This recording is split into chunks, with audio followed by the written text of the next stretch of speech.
বার্তা এক নজর, সবার খবর সমান নজর। যোগ্য চাকরিহারা শিক্ষক সুমন বিশ্বাস এসএসসি পরীক্ষা দিচ্ছেন হুগলির ওমেন্স কলেজে। আজ এসএসসি হচ্ছে রাজ্য জুড়ে, তার সঙ্গে হুগলি জেলার বিভিন্ন জায়গায় পড়েছে পরীক্ষা কেন্দ্র। সব পরীক্ষা কেন্দ্রে রয়েছে কড়া নিরাপত্তা।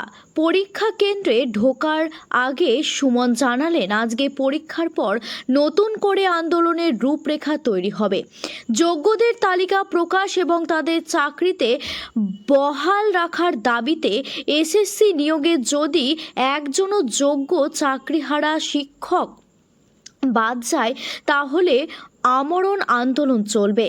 এসএসসি নবম দশমের পরীক্ষাও দিচ্ছেন সুমন বিশ্বাস।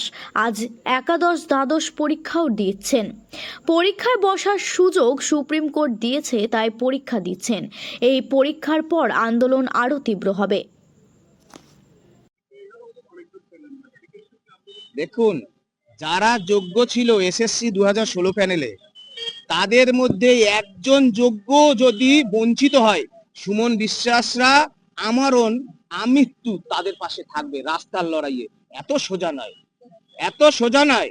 আমরা লড়াই ছেড়ে যাব না। দেহে যতক্ষণ আছে প্রাণ, এই লড়াই চলবে, দুর্নীতির বিরুদ্ধে লড়াই চলবে।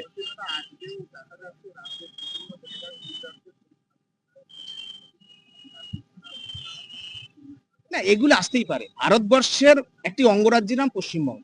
সুতরাং এই রাজ্যে ছেলেমেয়েরা অন্যান্য রাজ্যে পরীক্ষা দিতে যায়, অন্যান্য রাজ্যের শিক্ষার্থীরা এ রাজ্যে পরীক্ষা দিতে আসবে। এটা একটা সাধারণ পদ্ধতি। এইগুলো নিয়ে কদাচিৎ রাজনীতি যারা করে তারা রাজনীতির কারবারি।